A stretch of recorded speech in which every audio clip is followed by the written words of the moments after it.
Lately, we haven't been doing as much. It hasn't been easy. We're ready to get back out there. Living life a day at a time. Toyo tires will be there, Take a ride. taking you where you want to go. Feeling free, happy and strong. On the road where we belong. Toyo tires, making tires for your road. On the road where we belong.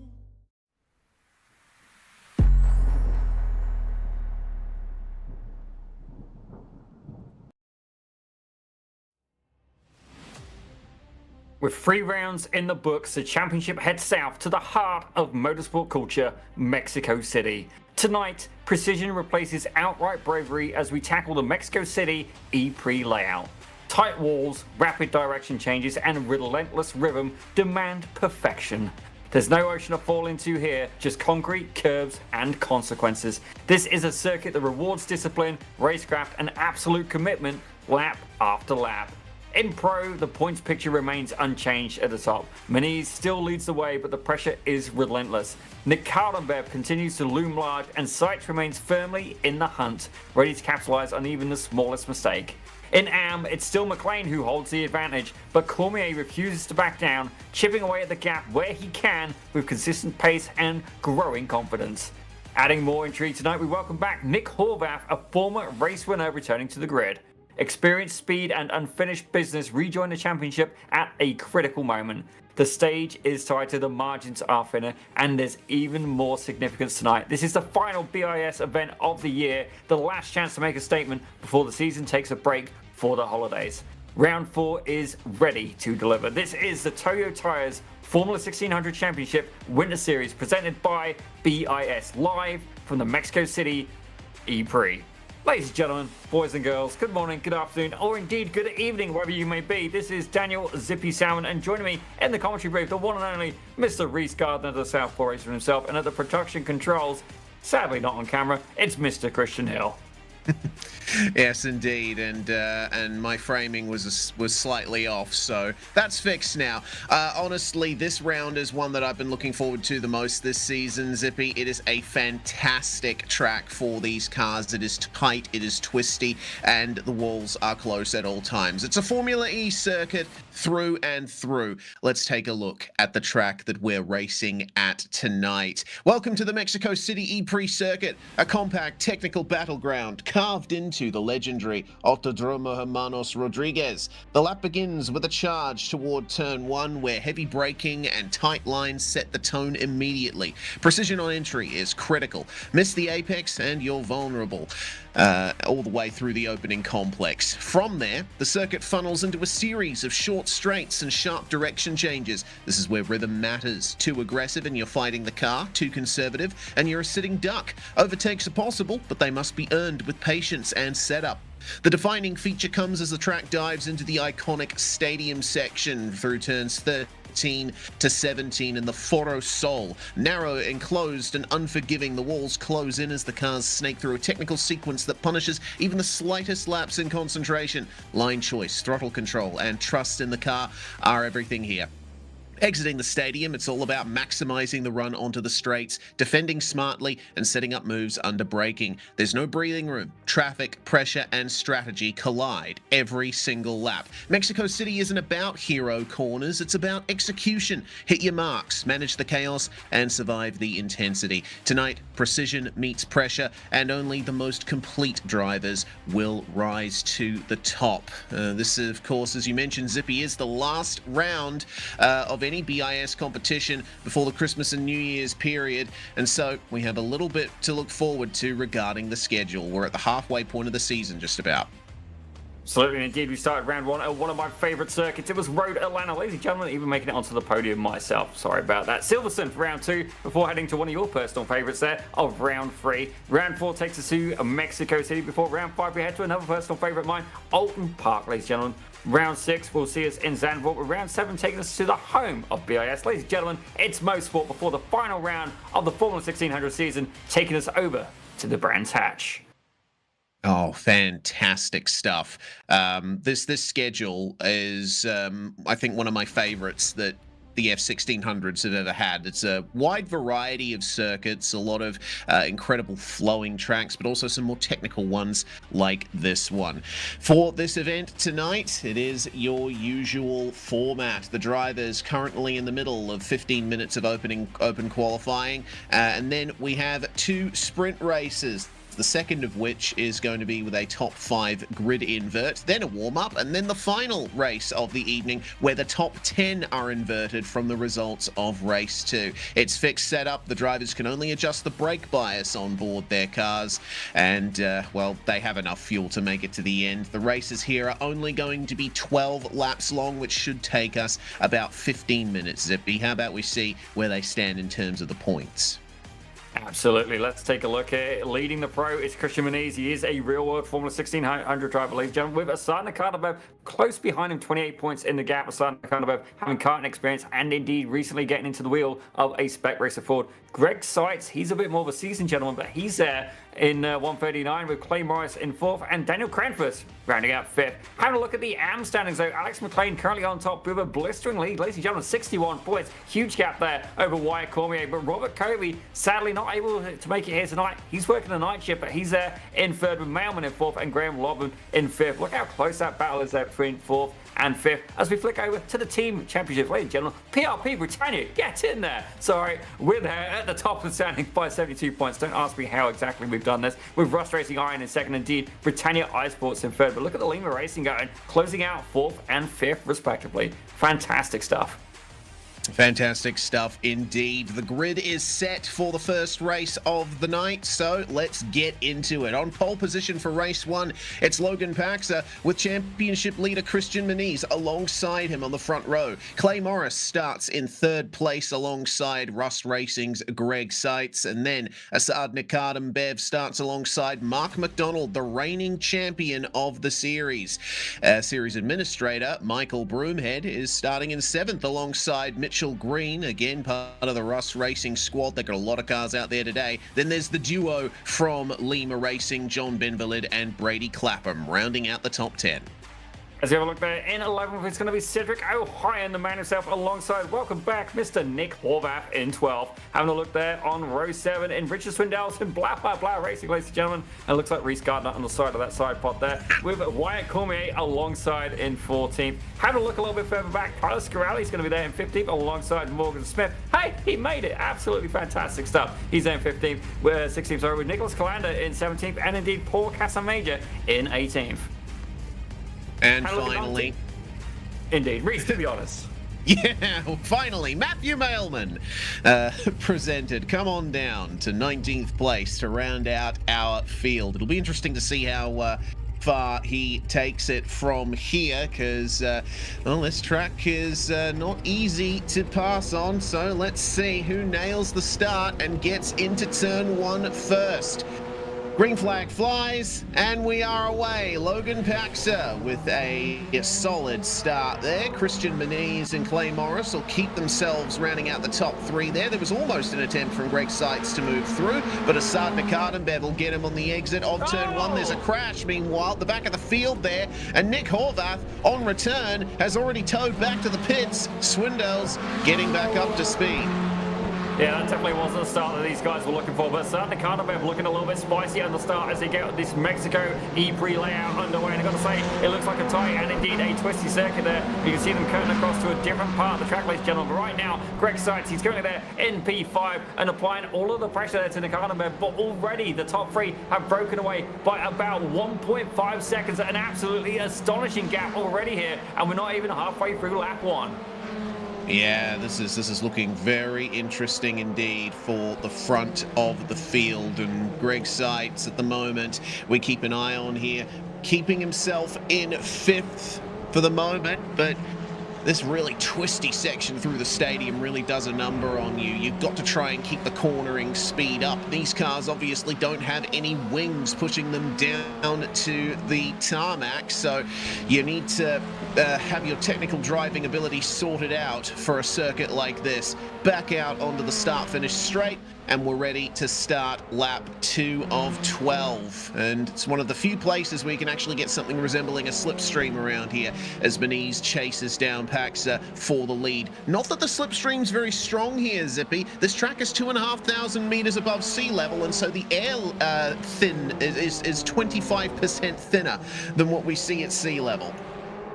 Definitely, we had Phillip Island, we had the ocean right alongside, ladies and gentlemen. Indeed, that is not the case here with Mexico. But right now, Christian Beniz, he's there in P2. A prime pleasure here to Loden Paxa, who I do believe has, I believe he drives in Formula 1600, but certainly I do know he's had the pleasure of driving a real radical SR3 as well. Certainly, a huge thank you to the people who made that happen. But certainly, as we see here, Clay Morris there in third, and these guys have extended the gap over the rest of the field there by about 1.9 seconds. But it looks like Mark McDonald, Broomhead, and indeed Mitchell Green are getting into a battle there for P5.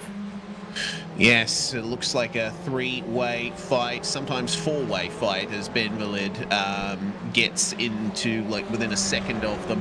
Ben-Valid's teammate, Brady Clapham, did not have a good lap this lap. He ended up contacting the wall on the exit of turn 1, and so he's carrying heavy damage going back to the pits. Here comes Broomhead picking up the slipstream, then he's going to go for the move at turn 1 on Mark McDonald. Let's see what the side-by-side works out to in this very intense first corner of the circuit. Wall on the inside, wall on the exit. You really got to pinch the car, and so McDonald doing the wise thing and backing out of it once Broomhead went for the move. Yeah, certainly does indeed remind me of what my iRacing mentor taught me. And Reese, I'm sure at this point you're probably tired of me saying it, but Mr. CR Reed, again, I'm thinking of you on this one, sir, but low risk, high reward. And I think that's exactly the strategy that McDonald's gone with. He is a former BIS Formula 1600 winner, ladies and gentlemen. He has had the pleasure of driving the car that indeed the champion will get to experience as well. Certainly, it's looking good for Christian Beniz right now, but right now in the AM as well, Alex McLean would be the one to beat. And saying that, looking through the field, I don't see him anywhere. We have an absence for Alex McLean. Yeah, looks like it. So he'll have to use this as a drop round. But fortunately it won't really affect his points total there. So let's hope that he's back in the new year. Well, Broomhead to 5th, and Mitchell Green now is the one spearheading the attack. Made his way past his teammate Mark McDonald on the way out of turn 1. And John Ben-Valid still right there. Ben-Valid gaining a spot. In fact, most of the drivers in the field a spot or so up from where they started. The big exceptions, of course, Brady Clapham and Nick Horvath. And Horvath, unfortunately, was involved in the turn 1 incident, as there's a little bit of a wiggle there. Contact between Broomhead and Green. Greg Seitz has joined the battle. Now look at the move around the outside there from Mitchell Green. It doesn't work out, but he's willing to try. Yeah, definitely he's keen to try and make some moves forward, but right now the hard charger in the field is indeed going to be the driver of the 580 car, Morgan Smith, but we are going to stay with this battle. As you see, Broomhead hopping the curb a little bit there, really getting the pressure from the number 7 car of Mitchell Green, but right behind, he indeed has a teammate in which is the form of Mark McDonald there, with John Ben-Valid very much getting in the mix as well. Greg Seitz, definitely not a guy to be underestimated either. He's in the mix as well. Yeah, Seitz joining the fight now, and also, not to sound biased or anything, but I can't help but notice that Morgan Smith has made his way up to P10. He is about 7 seconds behind these guys for the moment, and if there's a coming together, then it could be further into the top 10 for PRP Britannia. But for the moment, we'll keep an eye on this fight, because these guys are some of the best in the business, and they're working out nicely. There goes Seitz. He's making the move on Ben-Valid at turn 1. Makes the move nicely. Oh, Broomhead! He collected the wall on the exit at turn 1. He did exactly what Brady Clapham did. Well, certainly, indeed, if you're going to be a fan, that's one way of doing it. They say imitation is one form of flattery, but ladies and gentlemen, that is not the result that Broomhead was looking for. Don't get me wrong, we'll get a replay of it in just a few short moments, but catching, like, in fairness to Brady Clapham, he is a real world driver as well. Very potent behind the wheel of a radical as well. We've seen him have success against the likes of Alex Tagliani, ladies and gentlemen. He was able to do that, as that looked like contact there almost, with Tyler Scarelli there getting in on the action, but there with Nicholas Calander, and it looks like Wyatt Courtney getting into the battle as well. Yeah, this is a good fight. Oh, hello. 3 wide, just about on the way into the chicane. and this is such a frustrating chicane. Honestly, it's difficult to pick your line through it, but you got to get the exit right. Oh God! Oh wow! Okay, so that's the 77 of Brady Clapham, who is a lap down on these guys and is trying to make his way back through the field. I don't know how Wyatt's going to feel about that. Yeah, it's definitely going to be a replay scenario, but yeah, definitely some contact there from the 77 car. Don't get me wrong, he's keen, but at this point, what is he really fighting for? Like, sorry, Brady, but on this one, maybe it is better to sit back a little bit here. Let's find out exactly what happened to Michael Broomhead, though. Don't get me wrong, the picture looks great. We just needed a different camera angle. As you see there, makes his way turn one, catches a bit too much of the curb, and then absolutely, for lack of a better word, mullers that car across the Armco. Yeah, turn 1 is the most difficult corner on the circuit for my money. Oh my. We'll also see Clapham here Yeah. coming together with Cormier. Yeah, ugh, that's not ideal. Clapham, of course, a lap down on these guys, and so it's a bit difficult to assert yourself in a position like this. Clapham is obviously quick, but a bit of a miscommunication between the two of them on the way into the stadium section. But moving back to turn 1, yeah, it's blind all the way through, and it's got a very sharp apex. The wall juts out on the exit too, so you've got to be so careful going through there. Clapham now still P17, but now looking to find his way past Tyler Scarali, who's sitting P10 at the moment. And this goes to show the potential that Clapham's race could have had. If he's carrying this kind of pace, he'd be ruining that mistake going into turn 1. Yeah, just taking a quick review of that incident again as well. I can see what happened. It looked like he wasn't quite expecting Wyatt to come across, and it just ended up the name getting tangled. So fair play. I'm a little bit more understanding now. Certainly a different camera angle sheds a very different light. But at this point, doesn't matter how you shake it. He's got a meatball yet again. It's not managed to clear it, and I do have a feeling that, you know, certainly Brian Scarali, I'll be explaining a little bit here because I wouldn't want a lapped car near me. Unless it's going to be potentially helpful. I mean, this could be an opportunity here if he can get a little bit of drive. But Clapham, definitely, he's got pace, ladies and gentlemen. Have a look at that last lap now. He did a... It's gone. It's an even telling. Priest, fill me in. Clapham's last lap, a 122.9. He doesn't have an official best lap time yet because there's been contact or off tracks over the course of it. So... yeah, we'll have to wait and see what Brady Clapham's true pace is. In any case, he's going to have to bring it back into the pits anyway because he does have that meatball, mechanical black flag. There is too much damage to the car, according to iRacing. Yep, okay, and it looks like it's been upgraded. Yeah, certainly managed to pick up a black flag, did not serve that meatball in adequate time. So certainly Brady Clapham there getting a little bit rambunctious with the stewards. But let's take our eyes over to the battle. It's currently going on there for P6, ladies and gentlemen. Mark McDonald getting a good amount of pressure from Greg's side. In fact, that's not pressure, ladies and gentlemen. That looked like a bump draft. Yeah, looks like they are working themselves out nicely. Assad Nakadenbev, meanwhile, has had a problem. I think it's... oh no, Nakadenbev got caught by turn 1 as well. And so all these guys have been granted an extra position. They're now fighting Mitchell Green for 4th place. Oh man, that sucks for Assad. He was having a strong drive, but unfortunately, it seems like turn 1 is claiming a few victims today. Yep, well, third time's the charm, ladies and gentlemen. Indeed, it's the track definitely having a little bit of an aggression there, but I do have to wonder, was it a top 5 or top 10 for the first race, Reese? Because right now, Cedric O'Hine would be looking to benefit very heavily. Should it be a top 10, he would be starting on pole. If it's a top 5, Greg's side, he'll be getting that invert grid. So certainly, it's looking like a good opportunity here for quite a few drivers in the grid. Yeah, so the top 5 for race 2 are inverted from the results of race 1. So Seitz is in the box seat, you are correct. So we'll see what he can do to hold on to this. He's got his teammate Mark McDonald with close company, as Morgan Smith we're flicking to because he just lost a few positions. There's been some kind of issue for him there on the exit of the chicane. And so a strong race up to P10 so far, fighting for battles further in the top 10 is not going to come to any further fruition. See what happened to him here. He was all on his own when it happened. So let's see. Oh my God. Okay, looks like he lost the rear. That's not ideal. And Tyler Scarali almost getting into him. Yeah, we're getting a good look at that PRP Britannia paint. It's very nice.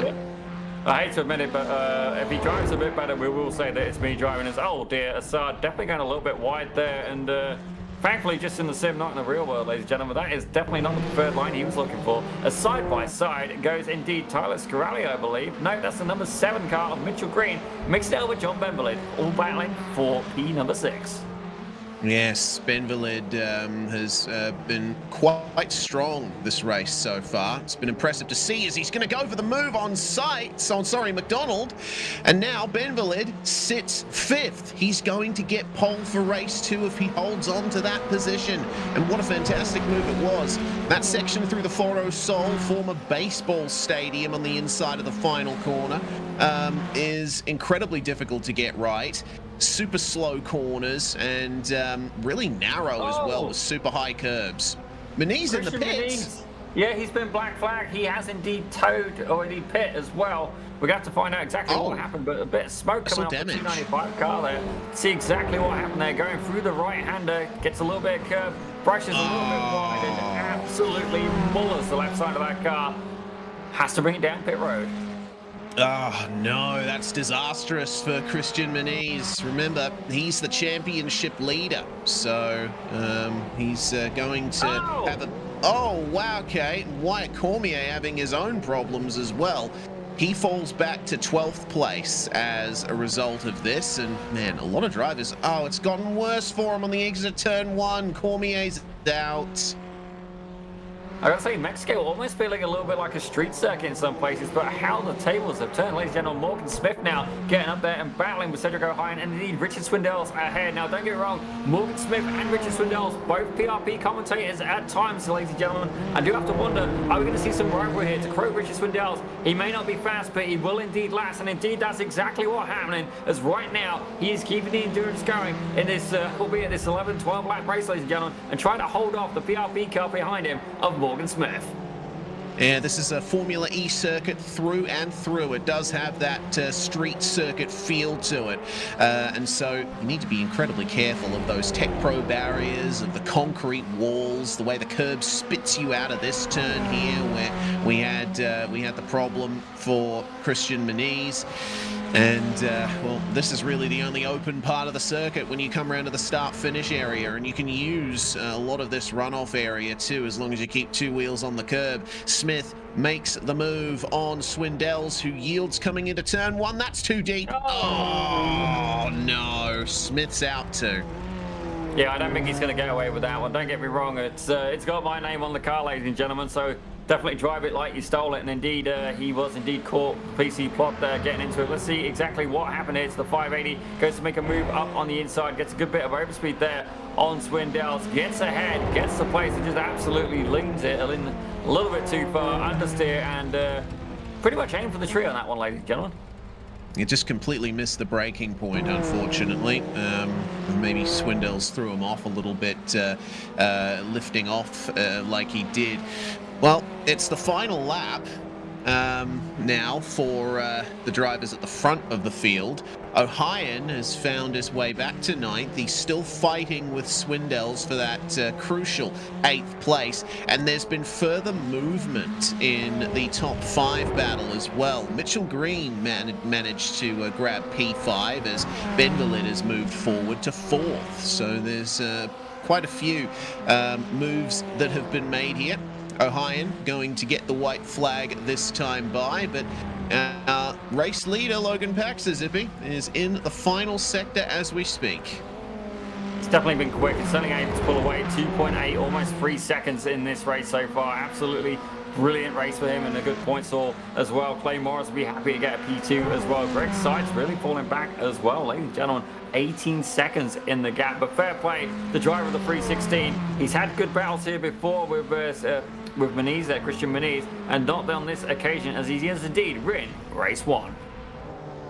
Yeah, race 1 going to Logan Paxter as the race is on between the Rust Racing teammates and Mark McDonald and Mitchell Ian Green. This is for race 2 pole. It's the battle for P5, and it looks like trying to sneak to the inside on exit there was Green, but in the actual green car, Mark McDonald is going to claim P5 and start on pole for race 2.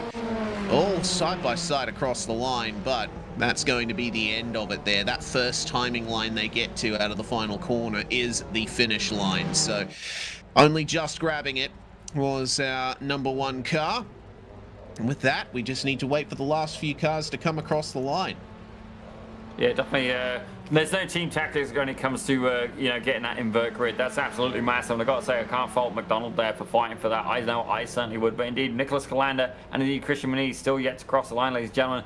Certainly, there were some interesting moves in that race. Tyler Scaralli was your hard charger with 8 positions gained. But ladies and gentlemen, a couple of drivers losing 9 spots. Christian Muniz, one of them, and Brady Clapham as well. And we do have Philippe Andrew Grimard in the chat, ladies and gentlemen, saying great commenting to the guys in the booth. Thank you very much, and I think I can say that on behalf of Reese as well. And good references to this year's Radical races in Canada. I got to see Tagliani and Clapham battle at GP3R. It was some good racing, absolutely. Ladies and gentlemen, if you've never been to GP3R, it's out there in Quebec, and it's almost... I think it would be Canada's version of Monaco, ladies and gentlemen, because they pretty much take over the town, and indeed it looks like a big party with race car drivers, and like-minded people in the community. So why not, ladies and gentlemen? If you want to head out to GP3R next year, I certainly plan on being there. We'll just have to see if I can make it come together. But Reese, we should probably do the results.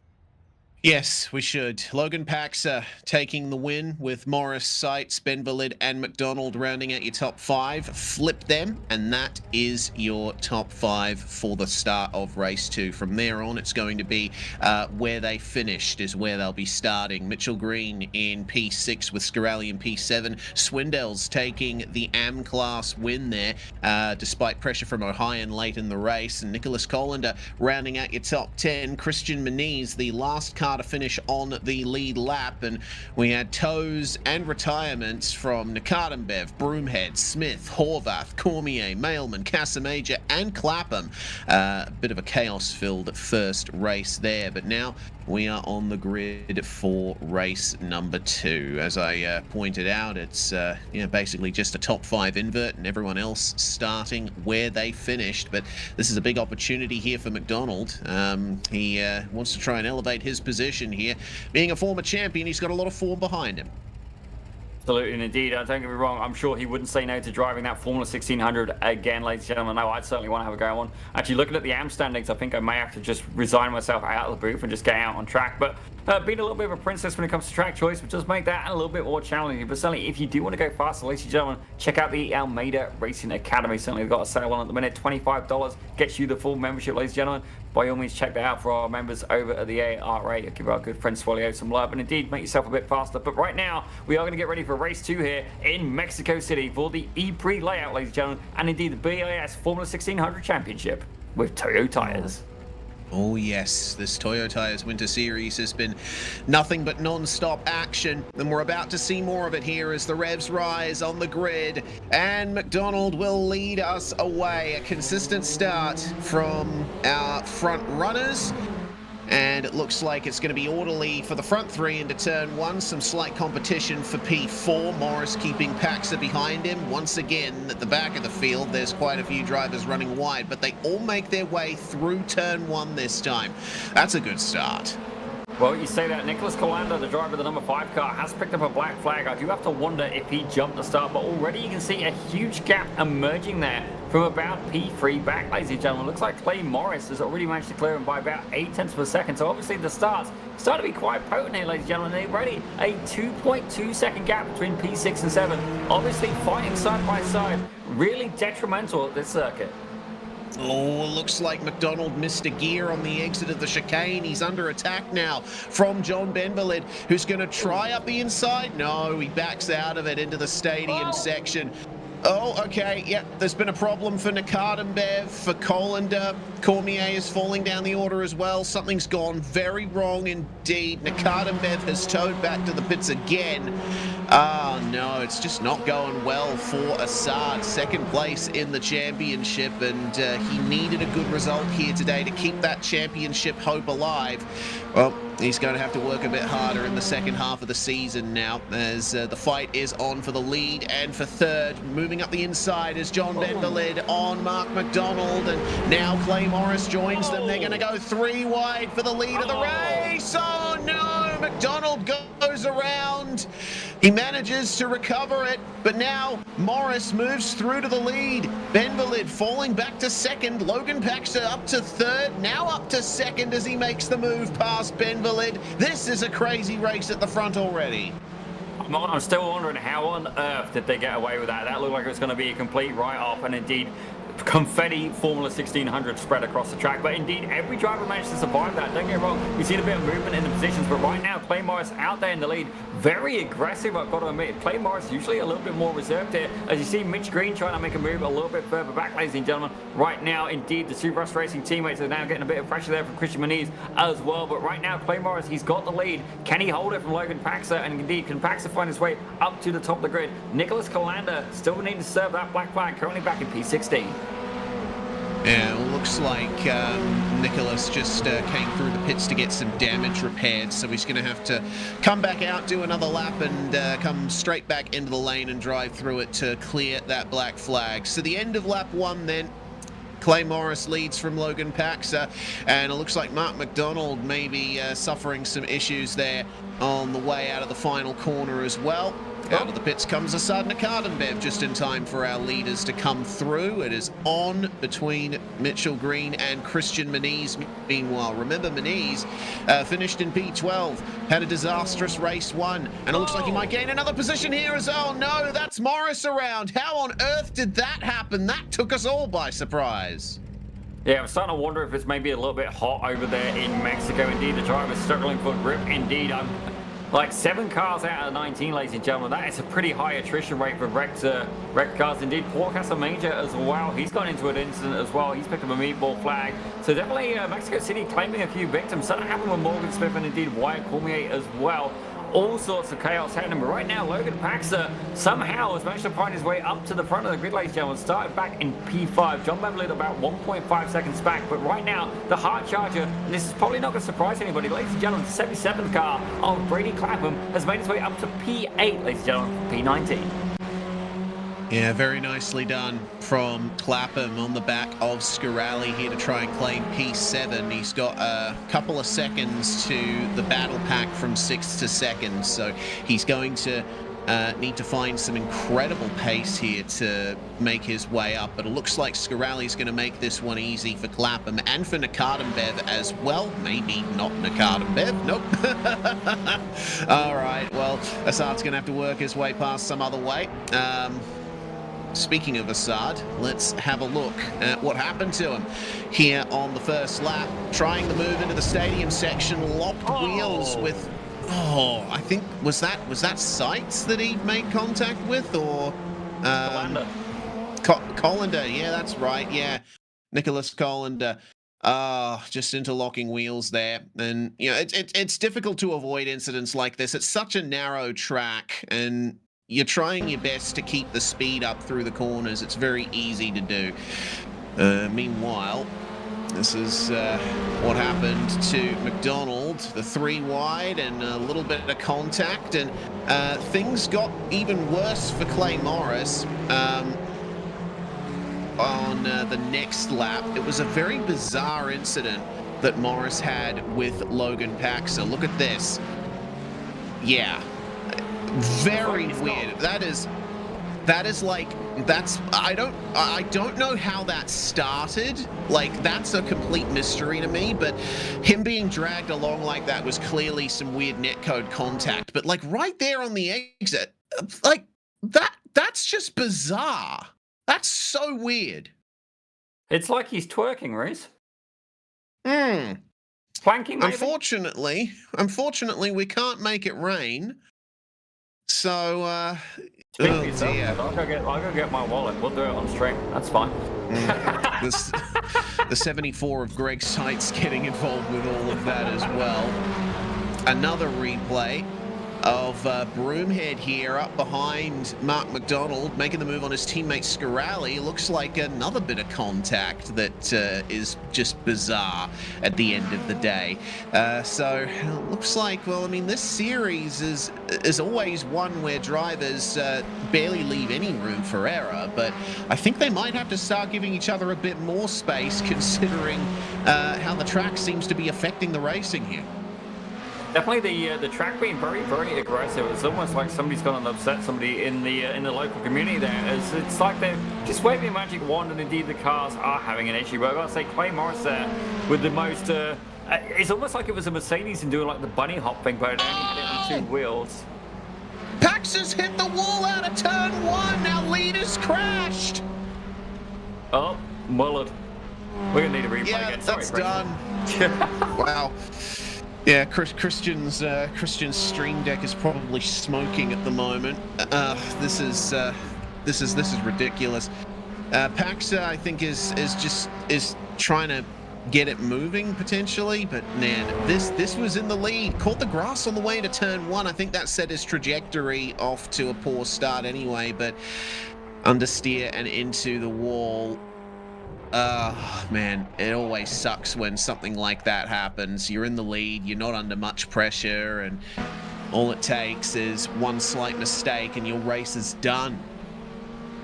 Yeah, it's definitely not the line he wanted to take through there. Indeed, a couple of cars coming a bit worse. Maybe I think what we've learned from this is Mexico City, not a big Formula 1600 fan. I think we'll stick to Motorsport, ladies and gentlemen. Certainly this track claiming a few victims. As John Bemberlin now clicked up a meatball with flag as well. What on earth was going on today? Yeah, looks like this track might be proving a bit too much for some of our drivers today. It's a really crazy circuit. In the break between the first 2 races here, Logan Paxton himself actually said, "I swear, Bathurst is harder to crash at than this place." Yeah, I think that sums it up, really. It's a brutal circuit. Yeah, certainly it's actually worked out quite well. Richard Swindell's 1M class in the last race. He's actually currently leading it again, ladies and gentlemen. And not only that, he's in P9, so he won't get the pole on the invert grid. But ladies and gentlemen, he will indeed start second. Currently, Cedric O'Hyan would be in that pole seat. Reese, I think I really am going to have to get out there on the road a little bit more here because I'm seeing opportunity. Yes, absolutely. I'd certainly be interested to see how you do in a field like this. You did all right at Road Atlanta.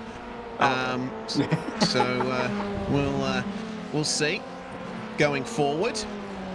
Oh, and it looks like we're getting news that Cedric O'Hyan has towed back to the pits as well. Benveled's been having a good time, but it looks like the rest of Lima Racing having a bit of trouble with this place. We'll hopefully see what happened to O'Hyan soon. For now, Broomhead on Nick Horvath. And, Horvath on his BIS return. The first race didn't work out too well for him, but currently P6. And at the moment, seeing what he can do to square up and spar with our league administrator. Yeah, certainly these 2 guys have been on good terms for a long, long time, ladies and gentlemen. I believe that Nick Horvath is pretty potent in a go-kart. But saying that, Mike Broomhead absolutely slingshotting Pam. Slingshot and passed him there in the 0-0 car. But I think Horvath is certainly going to give him a run for his money indeed. But ladies and gentlemen, just on the off chance you were wondering, our next round is Alton Park. And guess who's going to be behind the wheel? Reese, your dreams will indeed come true before you take over the car when we head over to Zandvoort for round 7. Yes, I need to get my eye in for that, get some laps in. Phillip Island was the last race I did in this series, and I think I could have gotten a podium if I was a little bit braver and played my cards right. Meanwhile, Broomhead and Horvath side by side again out of the chicane. That was a poor run through the chicane for Broomhead, and Horvath going to try around the outside into the stadium section. Doesn't work out. This is the kind of circuit where if you're ahead at the apex, you're usually okay.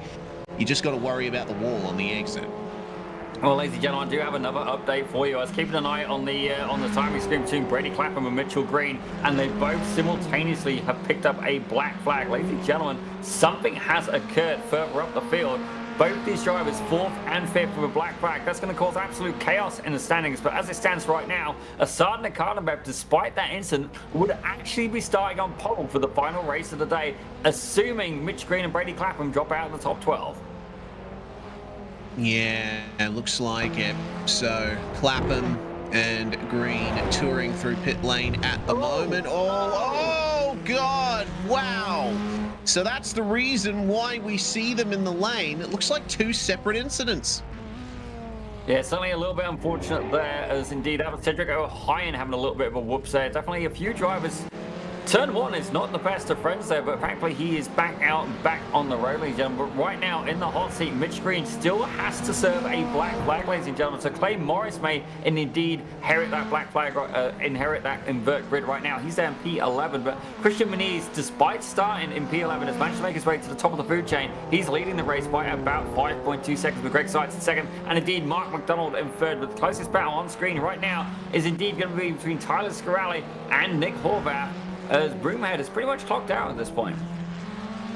Yeah, looks like this is a first. This is the first time this whole season, in fact the first time in forever, that I've looked at my timing screen and I've seen no red boxes around the cars. There's no cars that are within a second of each other running out on track at the moment. Bit of a lull as things oh, actually, there we go. That's Scaralli, I believe, potentially with a slowdown. Either that or he was just letting Nick Horvath go. Up to P5 now for the 382. Definitely looking a lot bit better there for Nick Horvath. He's up 10 positions, but indeed right now the hard charger, despite that incident, is indeed Brady Clapham, who's currently there in the 77 in P8. Mitchell Green still there to serve a black flag. I do think Clay Morris will indeed move up into that 10 spot, but interesting to see how this race has turned out. Certainly Mexico City, definitely not going to be on anybody's princess-approved track list anytime soon. No, I think this round has been a good experiment, but potentially a little bit difficult. As Zippy, I understand you've dragged Richard Swindells by his collar into the commentary box. Oh, indeed I have. Certainly, Richard, you was telling us about a couple of modifications you've done to the rig. I'm not going to say them on stream, but it's fair to say he's sitting a little bit more comfortably, a little bit more comfortable, ladies and gentlemen, with a pleasant breeze in certain areas. We'll put it like that. But indeed, it appears to be effective, as right now he's already got one AM win in race 1, and is currently set to get a second here, currently in P7 overall. Now, Richard, it's definitely been a really, really aggressive track, not in terms of the layout, but in terms of what it's been doing to these drivers. Not that the track can indeed have any input, but tell us a little bit about your input here from the car, indeed the number 16.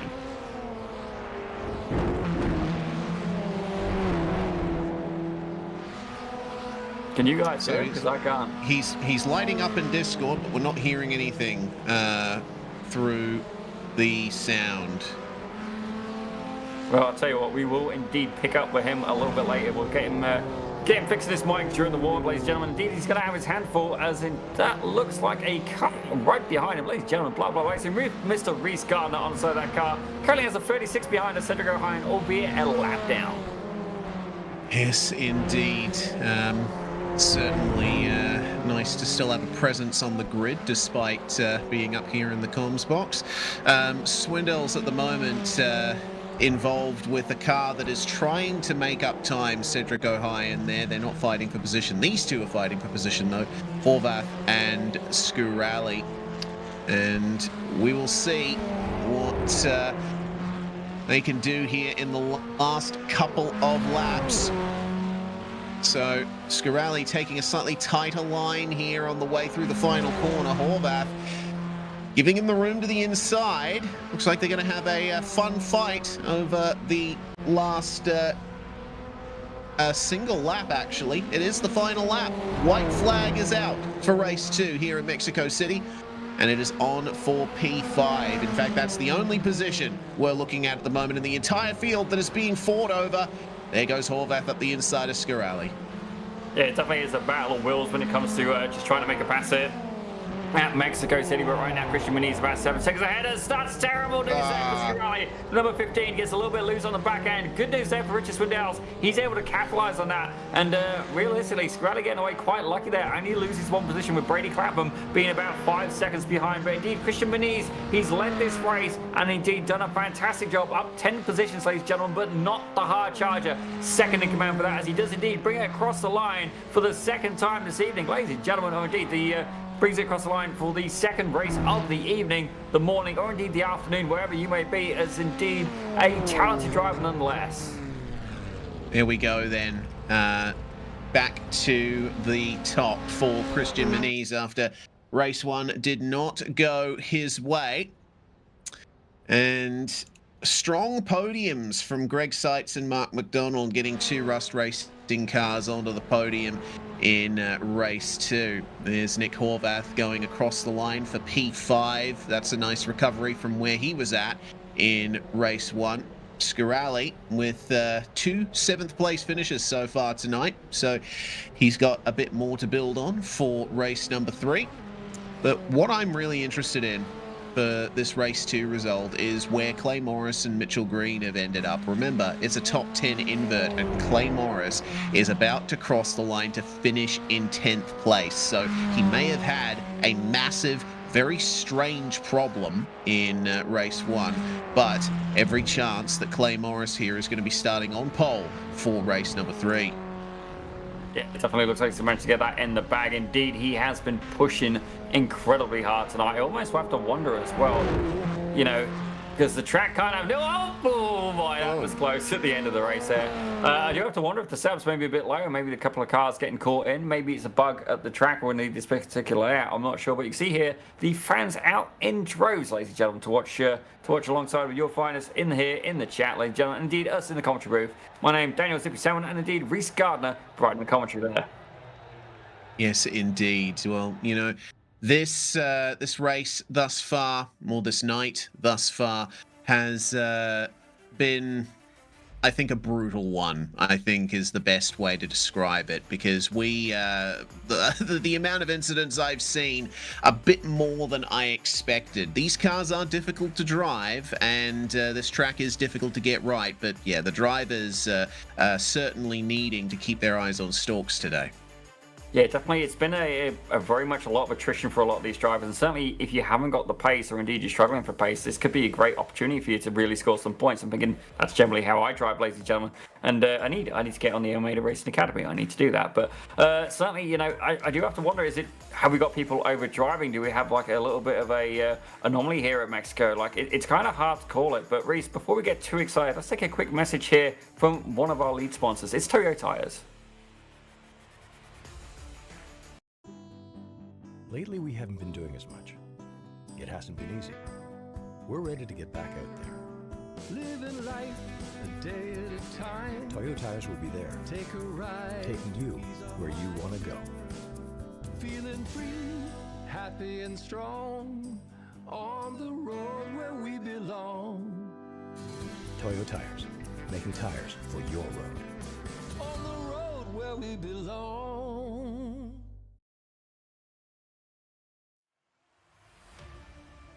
Well, indeed, ladies and gentlemen, welcome back, and a huge thank you to Toyo Tires. Certainly, they do a GSI 5, ladies and gentlemen, and if I'm not mistaken, it has little bits of walnut shell, which, don't get me wrong, and in just pure logic, you think, why would you put that in Toyo? But I can tell you, they work, ladies and gentlemen. Some of the best winter tires you can get are indeed Toyo, so by all means, if you live in somewhere that's a little bit colder, not Australia, ladies and gentlemen, indeed Canada can experience that, and indeed parts of the States, by all means, check out Toyo Tires, ladies and gentlemen, give them a shout. I believe there is some incentives as well going around. Certainly right now, there's often a manufacturer's rebate if you buy tires at this kind of time of year, so definitely cash in on that and check with your nearest sales representative, see if they can indeed help you. But before we get too into this, I want to take a quick review here of the championship points, because at the start of the round, because I think there's a few people here who are really able to cash in on some opportunities. Reese, maybe you can expand on that a little bit for me. Yeah, so opportunities will be opened up for Seitz and for Morris as a result of Assad Nakardambev's results at this round so far. That's going to be a big points loss here for Assad. We've got to remember that drop rounds still need to be applied, though. Your worst 3 results, so of individual races. Remember, each round is 3 races, and it's individual races that will be counted for drops. So yeah, let's see if Assad can get a result here today. Otherwise, he's going to be losing out quite a bit on those standings at the front. Michael Broomhead with his fair amount of issues as well, and well, I think that Mark McDonald is going to be having a good time elevating himself up through the top 10 as well, considering his results today, a 5th and a 3rd to his name. Yeah, he's definitely doing really well. But let's have a quick look at the AM Championship. Ladies and gentlemen, Richard Swindells has been able to get 2 AM wins, and right now he's in P8 at the start of the round. Well, look at how close the points are together. This is going to be an absolutely colossal points gain for him. Certainly looking through. O'Hyan's not had a good night. Pakazen's not here. Lovin's not here. Mailman, now where's he been? Generally, I don't think I've seen him up near the front tonight. Indeed, Kobe's not here. Cormier's had a rough night, and Maddox McLean is there. So realistically, Swindells is, for lack of better words, he's cashing in, ladies and gentlemen. And even better, we got him here in the bed. Richard, what on earth is taking out so many of these drivers here at Mexico City? I think turn 1's taking a lot of them out, and if that's not doing it, turn 3, 4, 5, 6, and any other corner, Zippy. It's a tight track, and you don't have to be fast. You just have to last. You know what I say? Oh, I was about to ask you for it, but ladies and gentlemen, Mr. Richard Swindells, he's looking pretty good here. And indeed, we should get him back in the commentary booth at some point. It's been a pleasure working alongside you, indeed. But right now, Richard, going into the final race, what's going to be your strategy here? Certainly the invert grid, not really having a huge throw on your where your starting position is going to be. Certainly no huge leaps there, but you're going to be starting at the front of the field. I say P5, P6. What's your goals and your approach for this final race of the evening? Well, unlike the first 2 races, I'm hoping to get through lap 1 without any damage. So we'll see what happens. I've had a rough go on both of them, but the results have turned out okay. So we'll see what happens in a few minutes. Well, ladies and gentlemen, let's give her a warm vibe here to the driver of the number 16 car, Mr. Richard Swindells. We'll wish you the best of luck, and hopefully we'll be talking to you in the winner's circle shortly later. Thanks, Zippy. Well, great to be able to catch up with drivers midstream, ladies and gentlemen, but it looks like we are getting ready for the final grid of the evening. And ladies and gentlemen, Clay Morris is going to be at the front of that grid alongside John Benvalid there. So it's good to see some of these drivers really giving a second chance at a good result here. With Brady Clapham in third, I think he's going to be somebody to keep an eye on, ladies and gentlemen. Tyler Scrally takes fourth as we move back to row 3 with Richard Swindells. We speak to him just a moment ago alongside Nick Horvath in 6th. In 7th, we've got Michael Broomhead with Mark McDonald in 8th. And then closing out your top 10, we've got Greg Seitz in 9th, and indeed Christian Moniz, your last race winner, closing out your top 10.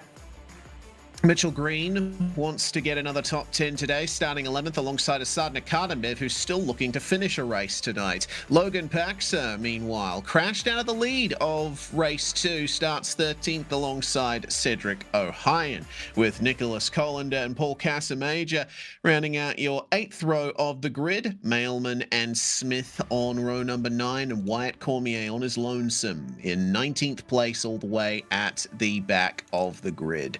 And in just a few seconds' time, we're going to be seeing those revs rising, or we're going to be hearing them. You don't see with your ears. Let's have a look at who's going to get the run into turn 1 here. Clay Morris on the front row with John Benvalid. Who's going to win the race to the apex? It looks like it might be Benvalid, a slightly better getaway. He's going to get alongside Morris into the first turn, but Clay is going to keep his foot in it and keep the lead side by side between Swindells and Scirelli. Meanwhile, for P4, Scirelli sneaking up the around the outside of Swindells. They had to really take a lot of speed out at the apex, and that's closed up everybody behind him. Nick Horvath on the inside here into the hairpin. He's going to try and sneak it. There he goes. And Swindells sees Broomhead go around the outside of him as well, as around goes Mitchell Green. Oh, and into the wall is Paul Casamager, and Nicholas Colander also with issues too. Yeah, look like Mitchell Green definitely getting caught up in that as well. But I've got to say, Clay Morris has absolutely capitalised on the opportunity. Already pulled away by a second. And then again, we've got a gap here between the top 3 and indeed the rest of the pack. As right now, Nakademev, he's had a pretty rough night so far. Can he make a move up past not only the number 1 car, Mark McDonald, but indeed Richard Swindells right ahead. As you see there, the young lad working incredibly hard. And not only that, I've got to say, kudos to the kid using that H-pattern shifter as well as instincts. What a move there. Logan Paxer making a move and moving himself up to P9. Yeah, Saad was off rhythm there through the stadium section.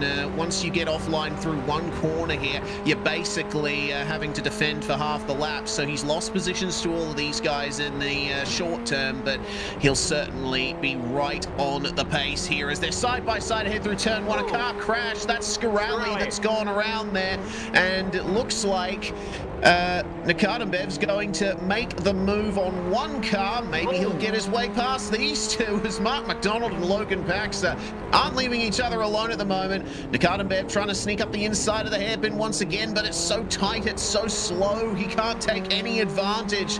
Gotta wonder what's going on in his head here. How's he trying to work this out? I gotta be honest, he looks very cool, calm and collected. If only been slightly bored, he's like, guys, get out of my way. Oh! That's exactly what he's looking for. Mark McDonald ended up getting hooked on the right rear there of Paxter, and Nikardenbev just goes, thank you very much, and does the pair of them. Wow. Yeah, goodbye to Mark McDonald, just about. He's still rolling, but it looks like he's maybe got some damage. Having a look at it, he does have a mechanical black flag next to his name. That tap to the wall has completely ruined his race, and unfortunately, he's going to have to bring it back into pit lane. Yeah, definitely not the move he was looking for, ladies and gentlemen. Mark McDonald, former BIS Formula 1600 Championship winner, is indeed not looking for the result. But you see that Paxter almost got the nose under, and it looks like we're going to go 3 wide behind, potentially. He's has to no! A correct size. Oh, no, pandemonium. And indeed, Nikardenbev able to come out on, well, not on top, but indeed emerge alive. But Mark McDonald getting absolutely mullered in a melee. Yeah, looks like McDonald missed the braking point for turn 1 there. He was involved with his teammate Sights. They were trying to outbrake each other. Okay, so McDonald went into the back of Paxter through turn 1. And I think Nikardenbev was very lucky to get away with that one as well. He was right in the midst of it. So, yeah, it's looking like quite a brutal race once again here.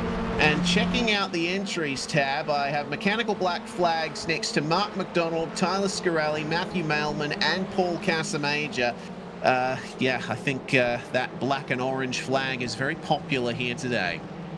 Yeah, I feel in the Mexico is going to be a bit of a one-hit wonder here for the BIS Formula 1600 Championship. A huge thanks to Toyo Tires as well, and indeed to our sponsors, ladies and gentlemen, Britain West, for providing the opportunity here to put some of these drivers behind the wheel of a real car, ladies and gentlemen. Certainly, this is an opportunity that a lot of people will never get to experience. Myself, I've been lucky. I've been offered a drive in a Radical. I still need to go and do that, ladies and gentlemen. But 1600 as well, definitely a little bit more approachable, I'd say, a little bit more friendly though.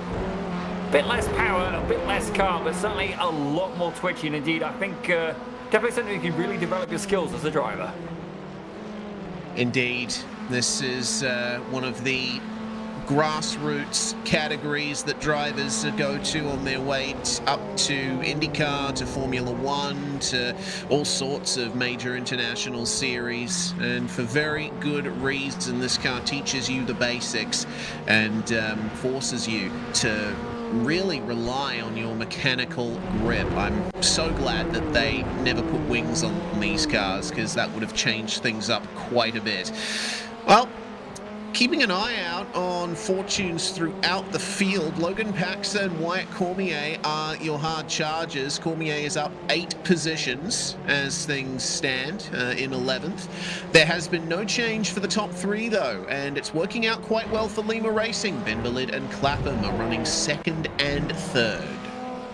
I see a bit of a hop there from Wyatt Cormier, don't get me wrong. Let's look at the AM Championship right now. Cedric O'Hyan is indeed currently leading that class, and don't get me wrong, he's got Wyatt Cormier about 1.1 seconds back, and Richard Swindell's very much in tow as well. Much closer racing here in the final race of the evening, as indeed we're almost at the halfway point with 5 out of 12 laps completed so far. Keeping an eye on Logan Paxter, who's chasing down Michael Broomhead. Paxter setting a 119.4 on the last lap. That was 9/10 of a second faster than Broomhead. So this is going to be an interesting fight to keep an eye on. Nick Horvath and Christian Moniz aren't too far behind these guys. So we are rapidly moving towards a 4-way fight for P4. Broomhead, oh man, he's trying his best to get the line right through there, but it's so difficult. Logan Paxter sees the opportunity open into the stadium section. He'll come bouncing over the curb and through into P4. Broomhead almost has a look up the inside, but we'll have Paxter maintain the place for the time being, just keeps it inside the track limits as well. I can tell you from personal experience, you run wide through that stadium section, you will get a slowdown, and it's really frustrating to clear. That's entirely fair. Indeed, it looks like Asad Nakadabev now applying a good amount of pressure to the back of Greg Seitz. Indeed, Christian Muniz now looking to try and make his way past Mike Broomhead. Muniz being a championship leader as well, but it's good to see the pack still very much part all together here, as it looks like Asad Nakadabev and indeed Greg Seitz trading positions there, backwards and forth on the front straight. Muniz now on the back of Broomhead as well. Looks to me like Nakadambev still fighting with Seitz and Horvath in 7th, 8th and 9th. Looks like they've worked themselves out for the time being. Let's see what Muniz can do here versus Broomhead. They're coming up to the chicane where Broomhead seems a little bit weaker in comparison to everyone else. And here at the apex is where it happens. See the slightly wider line that Muniz took? He was carrying more speed at the second apex, and that opens up the inside of the stadium, pretty much a carbon copy of what Logan Paxton did on the previous lap. Yeah, on the upside though, Broomhead's just had that same move done on him twice, so maybe he'll see just exactly what they're doing and be able to push that car a little bit harder. On the flip side, maybe he's gone, you know what? I'm not going to push that hard because the rate of success maybe not quite as high as he'd like. Definitely playing it a little bit safe, and certainly I don't blame him. P6 and indeed you know, a good solid result. It's definitely nothing to shake a stick at, but right now Mitchell Green has indeed made his way past Richard Swindells. But don't get me wrong, in the AM side of things, there's still going to be a good opportunity there for Swindells, that last spot in the AM podium. But Morgan Smith starting to close as well, 0.4 of a second back. Yes, indeed. Well, now we'll figure out how things work out in the final 5 laps of this race. Looks like Paxer has checked out, and Christian Muniz, for the moment, is looking reasonably close to what Paxer can manage, but Logan running a 119.3 on the last lap versus a 119.5 for Christian Muniz. And it looks like, for the moment, that advantage will fall to the 316, but all it takes is one error, and he'll be right back onto it. Three-way fight behind as well. Asad Nakadambev holding on to P7. Greg Seitz and Nick Horvath running a bit slower than him, so Nakadambev is gapping the drivers in the battle for P7. There's also a fight going on for 13th and 14th here. Richard Swindells and Morgan Smith, both no stranger to the PRP commentary booth. And let's see if Smith can round up something resembling a slipstream to get his way past Richard. Yeah, so it's almost a little bit of you versus me on this one. Morgan Smith being my homie, and indeed Richard Swindells rocking your face on the side of his car. I don't blame Morgan Smith for wanting to find his way past. Indeed, the wonderful Reese Gardner on the side of the number 16. But right now, these guys are battling, and it's getting even closer. The gap down to under 2 tenths of a second now. Morgan Smith dips up wheel. Morgan just ends up going a little bit deep. Morgan, what are you doing, bud? Indeed, he may be smartly dressed, but certainly missing the break point a little bit there. And sadly, that is going to end the battle of Richard Swindells. Certainly got it down to 2 tenths a second. Indeed, it's now expanded to 7 tenths. But right now, actually further back, we've got a battle going on as well between Paul Casamayor and indeed Matthew Mailman. Both of these guys Lima Racing. Yes, Casamayor and Mailman trade spots for 16th. They are the leading cars a lap down, and looks to me like things have already worked themselves out there. Hang on, Mailman just towed. That's not ideal, and Casamayor getting a bit too friendly with the curbs as well.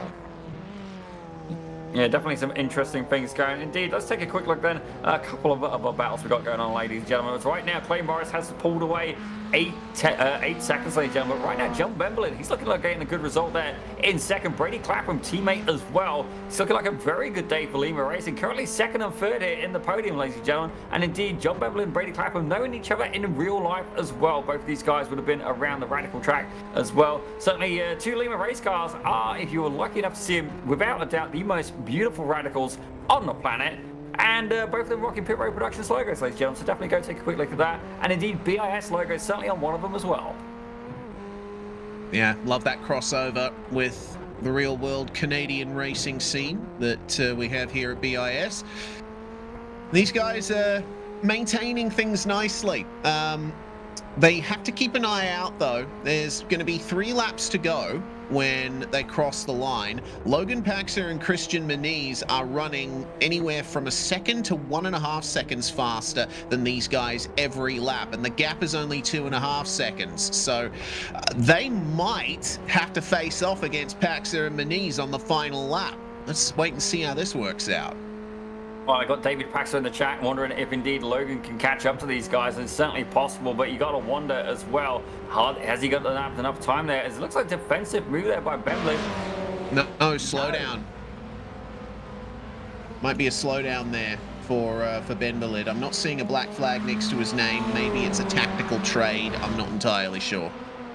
I can definitely believe it, actually. Certainly, they're going to be very aware of Paxer approaching very rapidly and right behind him. But indeed, Paxer's pulled a friendly, gentlemen, which is the driver of the 295, Christian Muniz. Certainly, these two guys know each other in real life as well. And you have got to wonder, with only 2 laps left to go, Lima could really be on for a tactical play here. But they're going to have to work together, indeed. They're going to have to work hard to keep the likes of the 316 and indeed the 295 away from that podium. As the starting to Cardiff now get into a battle with league organizer Michael Broomhead in the 00. Oh, and this is Broomhead's problem corner. He goes a bit deep on the way in, and Nakardimbev responds in kind. Gets a better run, but he'll be on the outside on the way into the stadium. Broomhead's going to keep his nose in it. Nakardimbev just avoids getting into the wall, doesn't get squeezed. A lot of respect between these two.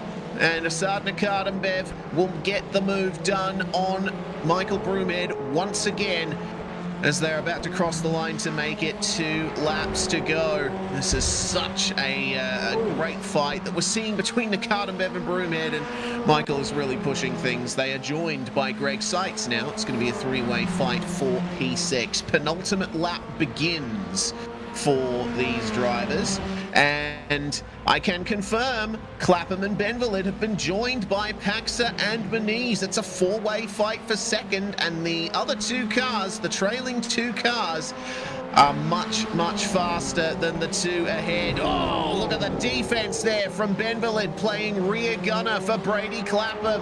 What a great fight this has turned into. Paxer and Muniz are going to have to work hard to get past John. I had the pleasure of racing him at Bathurst last season in these F1600s, and he's a tough customer to get past, but Logan Paxer gets it done, and it looks like Muniz might just do it as well. Yeah, but this could have been the opportunity that Lima Racing needed to go and get Brady Clapham back up there on the podium. Certainly would be a good opportunity for him to get behind the wheel of a Formula 1600, but certainly these 2 drivers will have something to say about that, as indeed that's an off there. Oh no, that's Clapham's around. And that was Mark McDonald. Mark McDonald in the runoff area. He was slow through the stadium section, but Clapham just made the error on his own. He was too deep. Massive understeer. Keep an eye out for this. Like, maybe he was distracted by McDonald, but Mark didn't do anything wrong there. He was completely off the circuit. He wasn't interfering at all. I think Clapham might have just gotten distracted. Yeah, definitely pushed it a little bit too hard there. A little bit unfortunate for Benblid as well. Certainly he would have been keen to see a Lima Racing driver up on the podium yet again, ladies and gentlemen. But right now, Clay Morris almost 12 seconds clear on this final lap. But we're going to see a battle between these 2 friends, ladies and gentlemen. Logan Paxer and indeed Christian Muniz. Certainly David Paxer is going to be pretty happy, as right now his son is currently up there in P2, but can he hold off the 295? This is the question. Clay Morris all the way out in front is going to be under no pressure at all. He leads by 12.5 seconds over these 2. But there's still plenty of fighting, a couple of overtaking opportunities to come. It's difficult to pull off, though. I think Christian Muniz is going to need a miracle here for Paxer to make some big error for him to make his way through into second. They nail the apexes, and it looks like that might be it. Up the front, Clay Morris is going to take victory here. We've had a different driver taking the win in all 3 races today, and that's going to be Clay Morris across the line in P1. Logan Paxer, it seems, has been successful keeping Christian Muniz behind him, and they are going to round out your podium with Benvalid still finishing 4th and Brady Clapham in 5th. Still a double top 5 for Lima Racing, which is certainly nothing to sneeze at. Yeah, definitely not. So indeed, the AM Championship looking like some good points as well. We have to take a quick look at that during the results. But What an interesting race, ladies and gentlemen. Certainly a colourful circuit indeed. Don't get me wrong, I definitely don't think it's going to be anybody's favourite anytime soon, but we will indeed have Alton Park for the next round. Certainly I'm looking forward to driving that myself. As you see, Nicholas Calander making his way towards the end of the track, and indeed the end of the race, ladies and gentlemen, in the number 5 car for Rust Racing. Yes, Nicholas having a bit of a rough go of things here today. He is currently the last running car on the circuit, and one of many who's had plenty of issues with this circuit. I think the general opinion among the drivers is they're going to be happy to see the back of this round. It was an interesting experiment, but maybe this track won't be making appearances in future seasons. Still, nice to see it being tried, though. I do think it's a bit of an underrated layout. There's Colander across the line, and that's going to be the end of things for the entire event. Gives a little bit of a tappy tap to the number 8 of Benvalid. Oh, that's cute. Ladies and gentlemen, let's take a quick look here at the results. Hug it out. See a couple of drivers here who are looking to get into an interview. As amusing as Colin's antics can be, you can watch that in the background. Clay Morris takes the win, ladies and gentlemen, for PRP Britannia, with Logan Paxter in second for CC Motorsports, and indeed Christian Muniz for Brian Graham Racing in third. Beverly and Clapham took fourth and fifth for Lima, with Assad and Cardiff rounding out top 6. Michael Broomhead in 7th with Greg Seitz in 8th, and not only that, Nick Horvath in 9th with Cedric O'Hyan taking the AM win in P10 overall. Wyatt Cormier, with his best result of the evening, finishes in 11th place. Mitchell Green, meanwhile, could have been a top 5 in all 3 races with the pace he had, but he has to settle for 12th in race 3. Swindell started in 5th for race 3, but fell back to 13th with Morgan Smith, Nicholas Colander, Paul Casamajor, Mark McDonald, Matthew Mailman, and Tyler Scarali rounding out your field there. Shame to see that Scarali didn't make it to the finish, and we also missed out on seeing some great performances from Scarali and McDonald, but that's where they are for the moment. And we are now joined by Logan Paxter. Zippy, take it away. Well, Logan, I've got to say, you had your dad watching in the chat, indeed, wondering, can you catch Clapham? And indeed, you did. Certainly, there was 2 Lima racing cars ahead, and he was able to capitalize on that. Certainly, you having Christian Muniz right behind you, giving you some good battles as well. But I've got to say, Mexico was, for lack of better words, absolutely brutal for you guys. Tell us a little bit about the challenges you faced here at this circuit. I was joking in chat that it's more of a death trap than Bathurst, and I think I'm right, actually. I don't think the whole track is quite that bad, mostly turn 1. Turn 1, especially in these cars, has a weird way of catching you out in that it's so tight that any minor correction you make is going to have a big impact, right? Because no matter what, you're kind of getting close to that wall. So if you get on gas at all early, you're going to induce some understeer because you're going quick enough that that'll happen, and then you're just a passenger because you don't have the time to correct the understeer, slow down. You're already in the corner, you're already heading straight for that wall that kind of sticks out at you as you go around. So yeah, that's the big difficulty I think a lot of people had. You know, it's still a street circuit, lots of walls that are right there to crash into and that you need to get really close to if you want to have a really good lap time. So but yeah, turn 1's the big one for me. Yeah, definitely saw a few drivers getting caught out in that. Indeed, we had 7 retirements in the first race, ladies and gentlemen. It was absolutely brutal, but definitely a good points haul for yourself. Now, I don't think we've been able to see you here every round. Certainly, we'd like to see you make more of an appearance. Indeed, it looks like you could indeed be championship material. But don't get me wrong, you've already had experience in one of these in real life. Indeed, a radical. Tell us a little bit about some of your real life antics while we got you here in the booth. Yeah, well, I've been racing for 8 years in go-karts and race cars. I kind of did 4 years of just pure go-karting. Then I started to move up through like 2-stroke programs into 1600. I did some GT4 testing. Kind of realized that it was going to take a lot of money and a lot of time, and I wanted to do school and other things, so I opted back into karting, which I'd always loved. I never stopped loving it. So yeah, I just kind of ride my days out there in Briggs Senior. Great time, and then obviously in the off season I come and do this, which I also have a blast with. Well, it's definitely it's actually refreshing. It's not often you hear that somebody goes, you know what, I don't just want to be a race driver, I want to do school as well. Now, it's slightly off topic, but I'm curious, Logan, what's your dream here? What's your goal? Like in life? Well, let's maybe not go that big. I mean, we're going to need another at least 15 minutes on the broadcast. You mean with school? I don't know how big. Yeah, I mean with school. I don't know how big your Okay. dreams are. Certainly, we'd love to hear them. But let's talk the school, because obviously you've done the racing thing. You've been into that. You're potent in the sim. I'm just curious for anybody at home who wants to be a race driver and maybe goes, you know what, I mean, it's so hard to move yourself up the ladder. Indeed, we're trying to find opportunities for people to do that. But For sure. yourself realizing that and then going, you know what, I want to do school as well. I'm curious, which kind of career path have you got in mind? Okay, so people fascinate me, like just Thank you. flat out. That's kind of how it works for me. So I'm in psychology. I'm trying to be a psychotherapist eventually, grades permitting. You know, that's the plan. Yeah, try and help people as much as I can. Learn about people. Just be fascinated with them every day. That's kind of the plan. I've got to admit, Logan, it's not a discussion I was expecting tonight, but you know what? I'm glad we had it, and I got a lot of hope and a lot of promise in you that you'll do that. Certainly, I can think of another driver actually who's real potent in the sim. Certainly, Dylan Newhart, if you're watching, I'm thinking of you on that one. But see, Logan's successful. You can be successful. You can all do it. I'll cheer for all of you guys. But definitely good to see you there. And indeed, we've got your dad there in the booth as well. Now, certainly, he's definitely been alongside with you for your racing experiences. I'm sure. Certainly, he's there in the chat. Is there anything you'd like to shout out? Certainly to your old man. Oh, I mean, geez, like, thank you for supporting me and helping me these last 8 years. It literally wouldn't be possible if you weren't willing to sacrifice what you have. So I guess I can say that. Other shout-outs, I suppose, go to Prime Power Team I've been racing with for a very long time, Rev Performance Materials, and just Burrell Art chassis in general. And thank you guys. You guys, I think you do great broadcasts, so it's always nice to go back and listen. Oh, indeed. Thank you to you too, Logan. And by all means, make sure you hit that subscribe button on Pit Road Productions and share it all over the social media thing, which I don't understand, but I'm sure you will. You've got to be at least a decade younger than me, if not a bit more. Certainly a bit wiser, indeed. But Logan, by all means, thank you very much for coming into the booth, and congratulations on a P2 here in Race 3, and indeed a P1 in Race 2. Congratulations. Thank you. Thanks for having me, guys.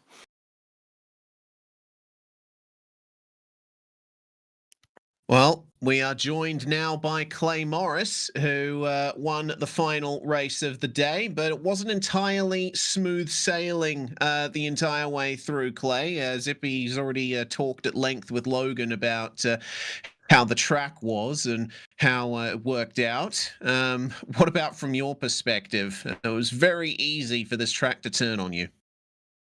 Yeah, it was very fun driving it. I think it would have been a completely clean night, except Ghost decided to grab my car and pull it along a straightaway in race 2. So I got a little bit unlucky with that, but other than that, it was very fun racing, Logan and Christian especially, and yeah, much more fun track than I was expecting.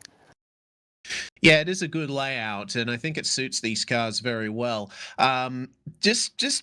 Still on the race 2 incident, I noticed when you were coming through the left-hander, the hairpin, you slowed down quite hard, almost out of nowhere. Was that a response to the car in front of you, or was it something else? Yeah, so I watched the replay. I don't know why, but from TV cameras, it shows the guy towed back to pits really early. But on my end from the car, he didn't disappear until I was maybe 5 feet away from him. So I was braking for my life to not hit him. And then Logan clipped me, and I think the game thought he held on to me. So it just kind of dragged me down the straight in a weird way. But yeah, on my end, that car was there until when I very nearly got to him. So it was a close call.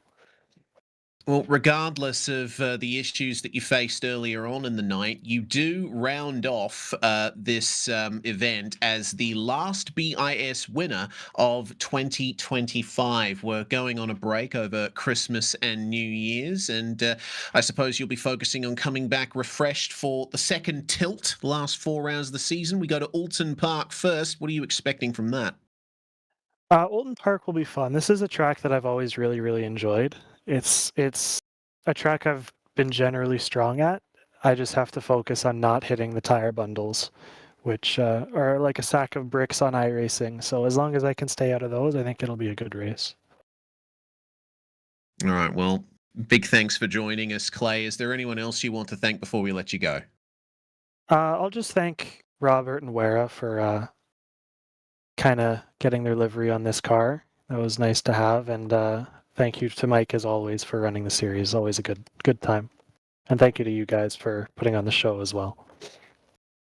Thanks for joining us, Clay. Congratulations on the victory and also the second place in race 1 as well. Despite race 2, it was a strong performance. Thank you, Reese. And it looks like finally we're going to be having a chat to Christian Moniz. Zippy stood by with the championship leader. I was about to say, Christian, definitely a colourful race indeed, but it looks like a win, a second and a win. Yeah, that's definitely going to help your championship points standings for sure. But tell us a little bit about what you found challenging at Mexico. Don't get me wrong, managing to make up an absolutely astonishing amount of places in race 2. I think it was 11 spots, if I remember rightly. Tell us what you found was the best part here of racing in Mexico. It was a lot to do with pace.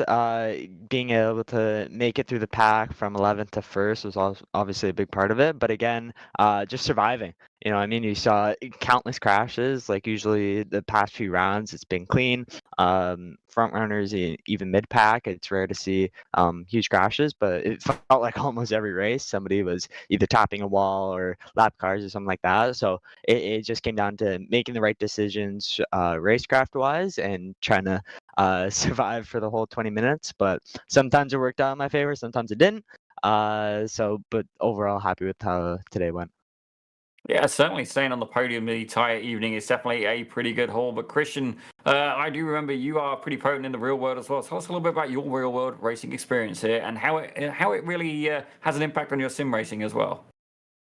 Coming from sim racing, going into F1600, I spent countless hours driving this thing in official races, test sessions, getting ready for the 2025 season. And within the first week, I'd don't want to say master, but was on pace with the top drivers, competing for podiums, wins right out the gate. So sim racing to real life was a huge jump for me, but felt somewhat seamless, and it's just so useful for drivers nowadays to hop on the sim, learn the car they're driving, learn the track they're driving, and it just helped my season tremendously. Oh, by all means, certainly, it's. I think about it as well because I've got the opportunity to get behind the wheel of a race car, and honestly, I'm a little bit nervous because that fear factor is going to kick in. And I actually watched a video the other day with Jimmy Broadbent in where he took for a millionth subscriber, he took a fan round. It was a track in Germany, Oschersleben. He took a track round around Oschersleben in a 2 series. It wasn't quite an M2, it was a 2 series race car, and indeed, the biggest thing he found is you can't feel the speed, the sense of speed, and the G-forces and stuff like that. And I think that would be a lot to get used to. So, as somebody who's gone from the sim and done to the reality, what would be your biggest advice for somebody who's going to be given that opportunity? What would be what you wish you'd known then, perhaps, or the biggest thing that you're going to find because your senses are going to be an overload? Walk us through how you would approach it, having been through that experience. You touched on it briefly there, the sensory overload. The biggest thing in a race car that you don't have in a sim is the butt feeling. A lot of drivers that come from real race car experience onto the sim for the first time, the first thing they say is, I can't feel what the car's doing. I don't know when I'm about to spin or anything like that. And that comes from feeling what the rear end is doing, feeling if the car is planted and stuff like that. So that's the one thing that shocks me, at least, and other drivers going from sim to cars, is that sheer power of a vehicle underneath you and feeling that weight transfer, feeling the G-forces. You touched on it there, and being able to process that and just rely on your sim racing background. For Motorsport example, with F1600, where I raced about 4 times this season, brake points, turn-in points, overall line was 99% of what it is in real life. A few little things if there was a bump that happened this year or something like that. But 99% of your turn points, brake points, acceleration, blah, blah, blah, is the same. It's just being able to process all of the overload sensory and funneling that into just doing what you're good at. You know what I mean? If you're driving a race car, you know what you're doing, and relying on that, kind of processing everything and just putting it all together from your sim practice. Yeah, definitely. I can try and relate to that, and certainly as well. But I think one of the biggest things that I think about when I think about going from sim to reality, and this is again something that only a real race driver is going to be able to answer who's done the sim as well. But in real life, I always think about, you start getting a bit of brake fade, you start to feel the tires a little bit more, and those reference points constantly change. Now the sim is fantastic, don't get me wrong, but how do you feel that compares to real life? Certainly, if you're going into rain, that's understandably a very hard job for any developer to try and replicate. But what could you give us from your experience in terms of how the car changes through like a stint or through a race? That honestly just comes down to your experience, how good you are as a driver. There's people who can be thrown on a wet setup and set the fastest time by 2 seconds. I like to think I'm one of those people, and then there's others that take a lot of time, get used to it, and it's just different driving styles. Like some people go by the book, make their reference points, break points identical, and when the track stays the same, they're doing within 100th of a second every lap, but throw a curveball and then they're all over the place. You know what I mean? So having that flexibility of understanding what the car wants, how the track is behaving, if there's rain, hopefully that's an obvious one. Being able to manage all those, and then just from your experience in your toolbox, just driving more and more often, having those curveballs thrown at you, remembering how you coped with it, and then bringing that to the next race or next time that happens. I'd say that's the biggest thing in just building your toolbox. Oh, there's definitely some good words of wisdom there from Christian Moniz, but we are indeed going to have to let you go. Before you do, any quick shout-outs you'd like to make with your time here in the booth? Once again, Brian Graham Racing, who's on my car racing today. As well, I race with them in real life. Fantastic team, racing with them in 2026 down in the US for F1600. So it'll be a good season. Looking forward to it. And then as well, Satellite Racing, the esports team I race with, Alex Ellis, as I'll mention again. Fantastic group of drivers to work with. Always help me gain that extra few tenths I'm looking for, and great community to be around. Yeah, certainly we have indeed seen the likes of Alex Ellis here in a Radical, and indeed he is potent, ladies and gentlemen. But Christian, congratulations. So certainly a good point haul for you, leading the championship when you came in tonight, and I got a feeling you are going to be for the next round here. But certainly for the end of 2025, a good result. Ladies and gentlemen, winner of race 2, the one and only Mr. Christian Moniz in the 295 machine. Thank you guys very much. Happy holidays. Happy New Year. Take care.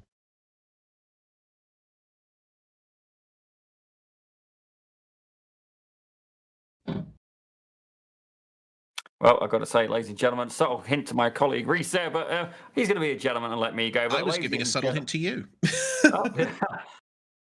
We're both gentlemen, ladies and gentlemen. It's just a producer who's a little bit aggressive. I'm kidding. It's all right. It's all right. But what a way to end 20.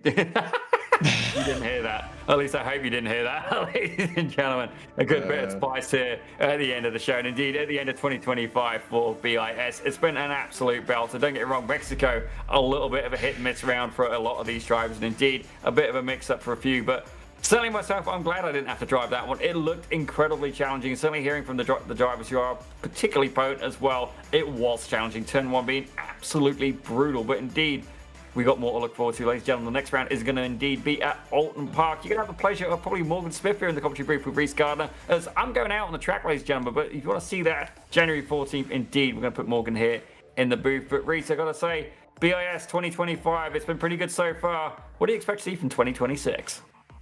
I expect more incredibly intense racing. I think this round was a bit of an outlier. The nature of the track, the drivers getting used to it, it meant that the racing wasn't as close as it usually is, especially at tracks with really high levels of slipstreaming. I think we're going to be seeing that a lot at the remaining rounds, because we are going to a quartet of tracks that are fast and flowing and really suit these cars well.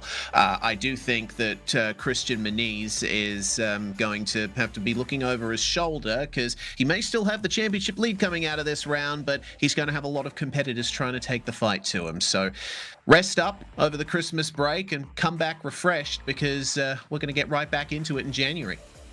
Absolutely, and indeed, certainly the AM Championship's starting to amp up as well. But if you do want to get involved, ladies and gentlemen, we do have a bit of space here in the F1600s. By all means, we'll put up the QR code for you in just a few minutes. BIS having several leagues throughout the year. We have the Formula 1600s, we have the Radical League, and indeed, opening right now, we have the Formula 1200. That's going to be starting in 2026 as well, coming under the BIS umbrella. Ladies and gentlemen, you could win a chance to drive a real Formula V, a real Formula 1200, ladies and gentlemen.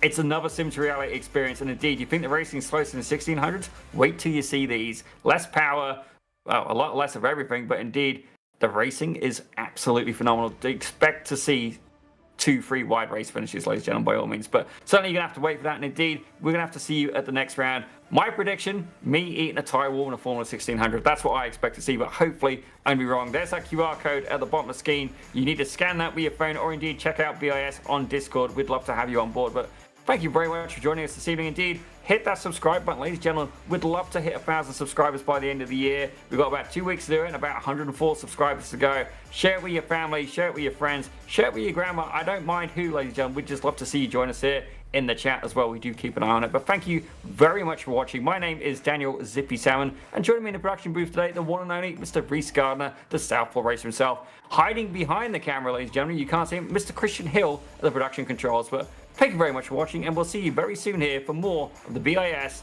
Toyo Tires Formula 1600 Championship.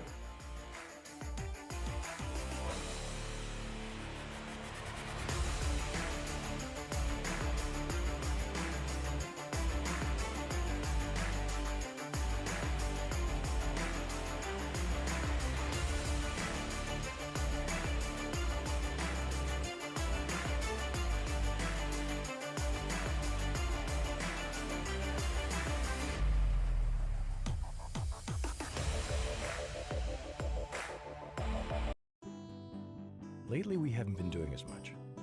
It hasn't been easy. We're ready to get back out there. Living life a day at a time. Toyo Tires will be there, Take a ride. taking you where you want to go. Feeling free, happy and strong. On the road where we belong. Toyo Tires, making tires for your road. On the road where we belong.